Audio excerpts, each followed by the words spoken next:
It's time to talk about black rugby players' hair, is it? On BBC Sport. Is that what we should be talking about? I'll tell you what time it is. It's time to bulldoze Broadcasting House, salt the earth, and then deny that the BBC ever existed.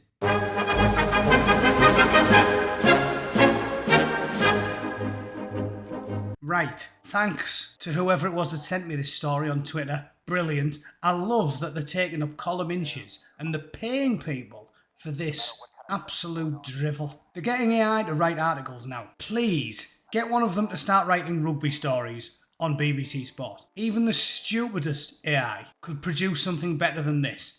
Who wrote it anyway? Sadia Kabeya, BBC Sport columnist. If Sadia had a meat and two veg, she'd be working in Burger King.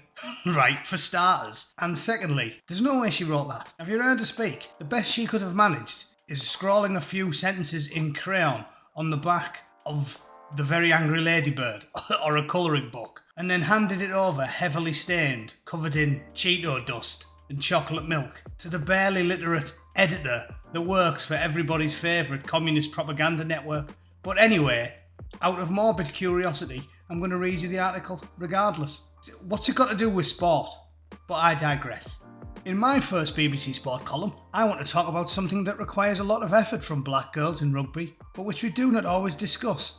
Hair. Does Vidal Sassoon talk about rugby very often? Does he? Do you nip into Tony and Guy and they suddenly start berating you because of your poor knowledge on who plays as hooker for the South African rugby team? Is that something that happens? No, it isn't, is it?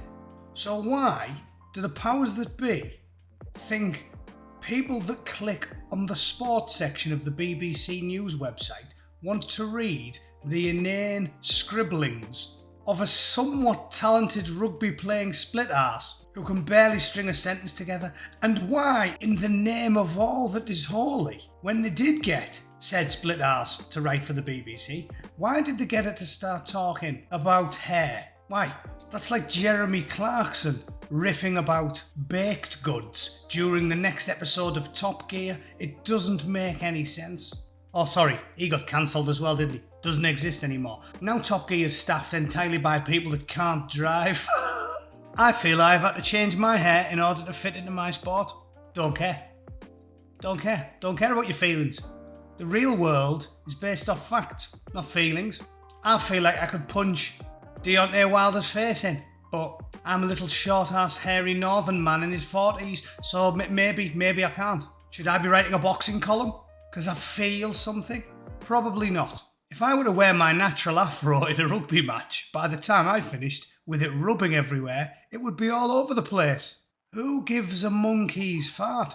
Since the creation of the beautiful game of rugby, has there ever been a man who has shirked a tackle because he's fretting about the state of his do? Is there? Have you seen the clip of most male rugby players? For those of you that don't know, that's Leo Cullen, the Irish rugby coach that looks a bit like Prince Charles if he had a rubber face and was round visiting Mick Philpott's kids when he poured 40 gallon of petrol on the stairs. I choose to wear my hair in braids. Nobody cares, woman. This story has done more to damage women's equality than 500 Moira Hindleys. It's shocking. I've never been a proponent of get back in the kitchen, but this story's making me think no woman should ever be allowed to put pen to paper ever again. England women's Six Nations matches are on free-to-air television. There are a lot of eyes on us. There aren't, love. There aren't. Nobody's watching it. Have you seen the viewing figures? Women's rugby is less popular than a fart in a spacesuit.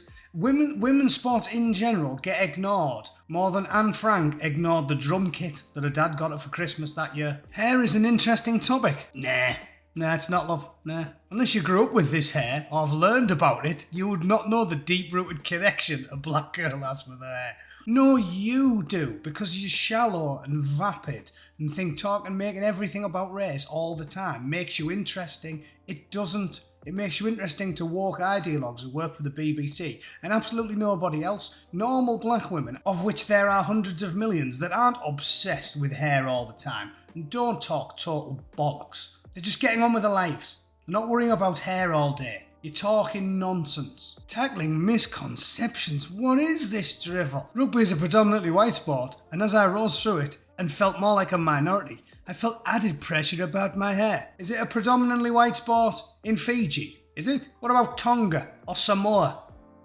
Is it predominantly white sport there? You're talking nonsense again, aren't you? In fact, I'm not reading any more of it. There's been so many glaring errors, misconceptions and outright lies in this ludicrous BBC puff piece that I can't read it anymore. Rugby's a predominantly white sport, yeah, in predominantly white countries, but where everybody's black, guess what? It's a black sport. You human sausage. That's the daftest thing I've ever read. And if you're still paying your licence fee, stop. Alright? Thanks for listening. That was terrible, but thanks for watching anyway. Please like and share it, because Neil has grabbed me by the scrotum and give it a bit of a twist. He's got a vice-like grip, he's got very rough hands, it's not very pleasant. So please like it, share it, and tune in next time. Thanks for watching. See you later.